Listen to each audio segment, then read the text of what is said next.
రోజువారీ వంటల్లో చేసుకునే క్యారెట్ చట్నీ ఇప్పుడు ఎలా చేయాలని చూద్దాము. ఇది అన్నానికి, ఇడ్లీ, దోస లాంటి టిఫిన్ ఐటమ్స్‌కి చాలా బాగా నప్పుతుంది. ఓహోయ్ కుకింగ్‌కి స్వాగతం.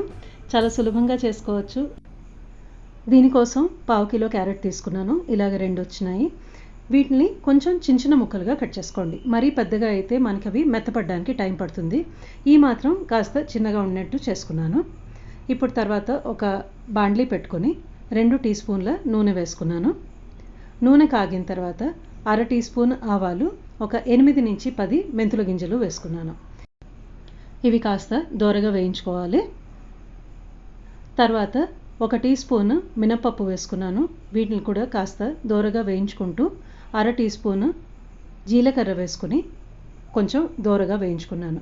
తర్వాత 2 టేబుల్ స్పూన్ల వేరుశెనగ గుళ్ళు వేసుకున్నాను. వీటి వల్ల మనకి టిఫిన్ ఐటమ్స్ అని చెప్పుకున్నాం కదా, దోశ లాంటి వాటికి చాలా బాగుంటుంది. తర్వాత 6 పచ్చిమిరపకాయలు తీసుకుని కొంచెం ముక్కలుగా చేసి వేసుకున్నాను. మీ కారానికి అనుగుణంగా ఎక్కువ తక్కువ వేసుకోవచ్చు.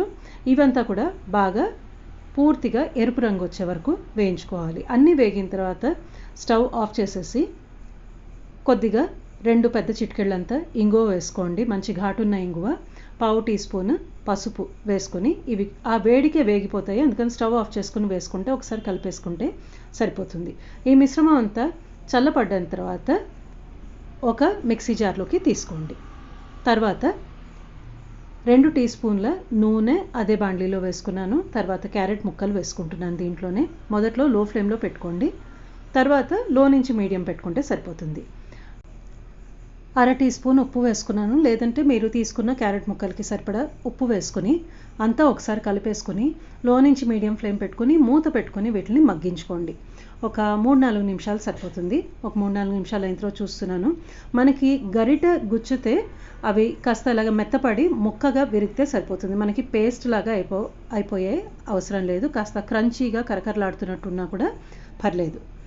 ఇప్పుడు స్టవ్ ఆఫ్ చేసేసుకుని ఈ ముక్కలంతా చల్లబడేదాకా వెయిట్ చేయాలి.